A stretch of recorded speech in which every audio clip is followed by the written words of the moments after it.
What's the message that you want Americans to have about this last 100 days? Well, the way I've described it to my friends and to my family, and they've described it to me, it has been an utter shit show. Just to be honest, like, look, he if he had just done nothing, right, and he had just come in and just kind of continued some of the Biden policies, this would be a growing economy. Prices were going down. I think the people were feeling better and better about where things were going. And this is the man who destroyed a casino, and now he's taken one of the world's strongest economy and has put it on a downward spiral. And what does that mean, really? So it means that if you're, kind of one of those people that works hourly, you're most likely to be affected first because the slowing economy means less wage growth, means probably less jobs. It will eventually mean unemployment. And he's still trying to cut people off Medicaid.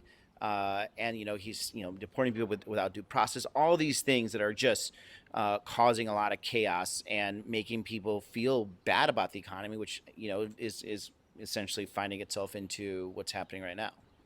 If you could tell Donald Trump one thing directly, what would you tell him? I mean, the easiest thing you could do, and that I have a small son, when he's messing up something and it's causing problems, the best thing you could do is stop doing it, right? So he should look at the situation and really understand what he's doing is hurting this country. And the first thing he needs to do is just stop doing that. And that is the simplest thing. And if he does that, whether it comes to tariffs, when it comes to all this other stuff, the economy will improve, people will feel better. But right now, he is so stuck, he's so stubborn, and he's such a small man, he can't admit that he's wrong, that he's going to continue doing it instead of just doing the simple shit, which is stop doing what you're doing. If you could describe the last 100 days of Donald Trump in one word, what would you describe it as? Chaos. And then if I can, what are some of your priorities that you feel are being ignored by the Trump administration?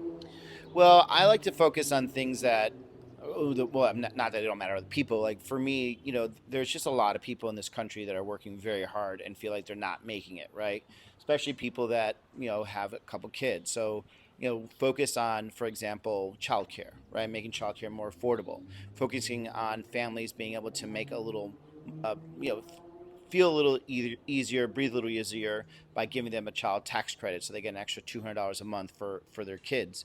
Or just in general, like people feeling better about the future by helping, making college more affordable or being able to start a business. All these things that we should be focusing on, we're not. And it's going to be harder and harder because with the economy tanking, that means that there's less opportunity for us to work on programs that can actually help out there. One last question, if you don't mind. So, do you think some of the Republican loyalty in the Senate to Donald Trump is fear? Oh, 100%.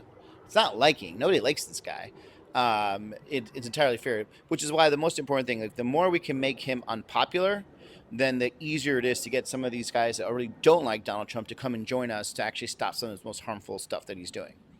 Okay, well, thanks, Senator. Thank you Thanks, so bud. much for all the hard work you're doing. Yeah.